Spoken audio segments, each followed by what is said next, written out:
Hello বন্ধুরা, কেমন আছো সবাই? আজ অনেকদিন পর একটি ভিডিও নিয়ে আসলাম তোমাদের সামনে। আমি পম্পাস প্যারাডাইস থেকে।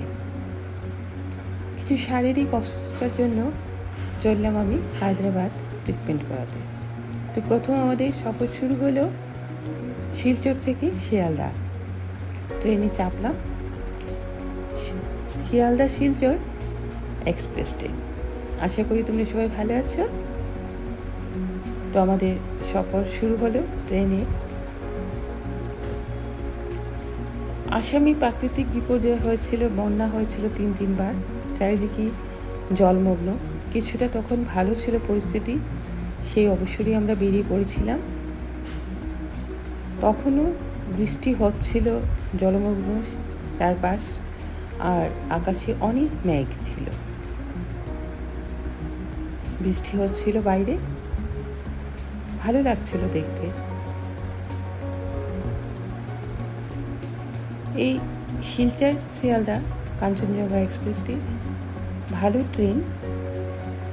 আমরা ছিলাম এসি 2 টায়ারে। ভাড়াও খুব একটা যে বেশি তা নয়, এবং কমফোর্টেবল। 36 আওয়ার্স ট্রাভেল করতে হয়, এটাই একটু বোরিং, না হলে এমনিতেই ঠিকঠাক।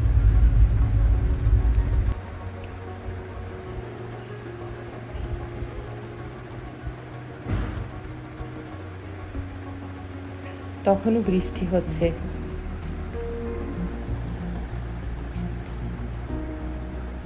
আসাম পেরিয়ে আমরা বেঙ্গলে ঢুকলাম।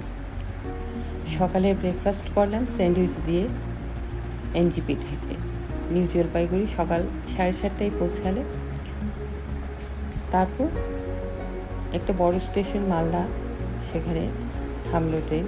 দেখো, তখনও কিন্তু সবাই ঘুমোচ্ছে, ট্রেনের যাত্রীরা সবাই পর্দা ফেলা, সবাই ঘুমোচ্ছে।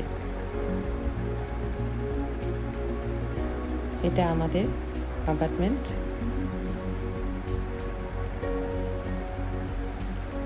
জানো তো, মালদা স্টেশনে না দেখলাম যে খুব সুন্দর চানার পিঠে আর মিষ্টি, লোক সামলাতে পারেনি, কিনে নিয়েছিলাম।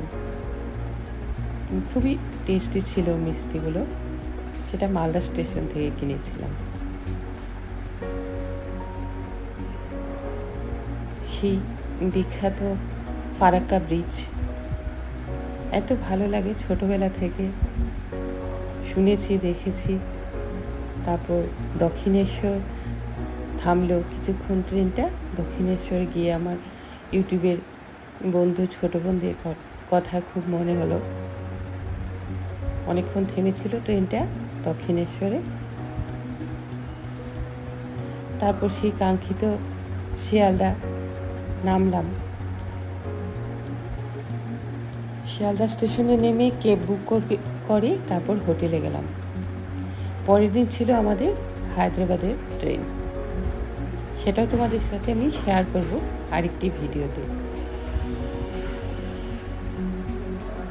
যদি ভিডিওটি ভালো লাগে থাকে তাহলে অবশ্যই একটা লাইক করে দিও, একটা কমেন্ট করে দিও। শিয়ালদা হোটেলটাও ভালো ছিল, মোটামুটি একদিন এক রাতের জন্য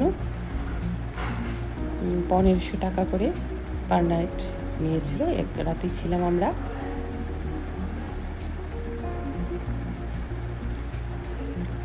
বেশ খোলামেলা ছিল। তোমাদের সাথে দেখা হচ্ছে পরবর্তী ভিডিও।